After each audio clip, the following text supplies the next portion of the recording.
Hei kamu, kebahagiaannya aku, tempat ternyaman di hidupku. Hi guys, Assalamualaikum, welcome back to my YouTube channel Atin here. Okay, yang ni Atin nak buat burnt cheesecake setelah sekian lama. Bahan-bahan pertama kita ada es vanilla, cream cheese. Okay, korang kena ada sebab dia tu main, baking paper, whipping cream, tepung gandum, gula caster dan loyang. So loyang ni korang boleh ikutlah saiz yang mana. Atin ambil saiz 6 inci atau 7 inci, lebih kurang macam tu. And tak lupa juga korang kena ada 3 biji telur.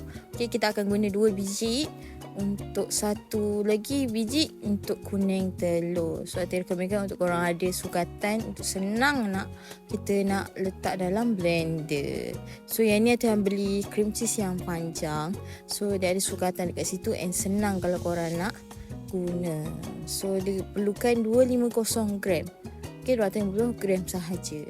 Kita masukkan cream cheese ni dulu dalam blender. 250 gram. So kita masukkan 100 gram dulu.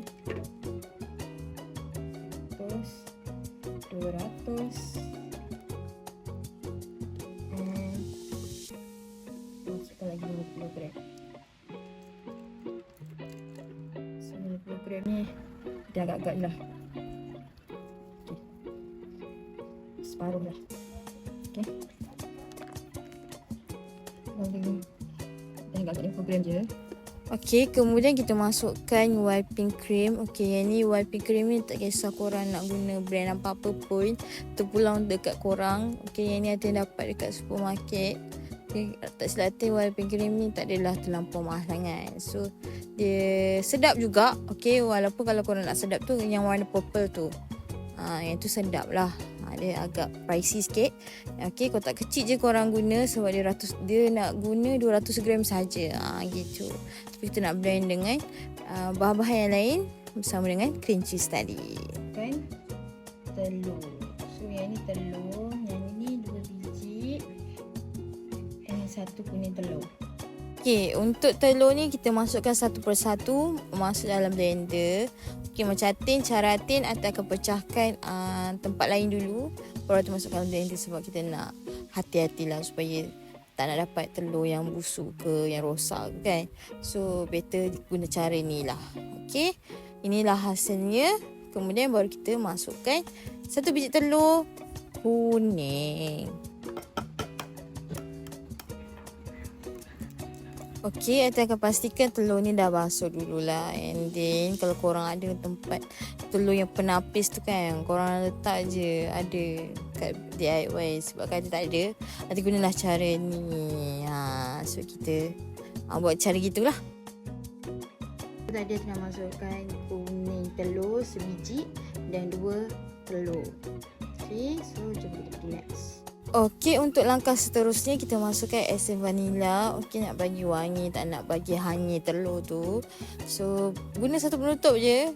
Jadi sebabkan Atin punya es vanila ni nak habis, Atin guna banyak sikit lah. So, sepatutnya satu penutup saja dah memadai. Okey, kemudian kita masukkan gula caster. Okey, gula caster ni Atin guna separuh cawan saja. So tak nak terlampau manis. So kita masukkan dekat dalam blender, kita blend sekali. Alright. Okay. Lepas tu kalau korang ada garam, letaklah garam sikit. Kemudian barulah kita letak tepung gandum. Okay, tepung gandum ni hanya 2 sudu sahaja. Korang letak dalam blender. Betul, baru korang blend sehingga sebati. 2 sudu. Then kita nak start blend. So korang blend je sampai dia betul-betul kata mix semua bahan-bahan yang kita masukkan tadi. Dan hasil dia macam ni. And kemudian korang masukkan dalam loyang yang kita letak baking paper. So korang bakar dalam air fryer selama 20 minit. Okay, dalam 180 darjah Celsius. So korang bolehlah letak topping macam ni, letak Nutella ataupun ikutlah korang letak coklat ke kan. Ada orang letak icing sugar. So depends topping ni, depends pada korang. Terpulang and dia akan gebu yang macam tu. Kalau tak, sebelum tu korang biarkan dia sejuk. Okay, barulah korang letak peta ais. Lagi lama dekat peta ais, lagi sedap, lagi sejuk. Makan lagi best. Okay, and korang boleh try ada punya rasa. So kita jumpa lagi. Bye.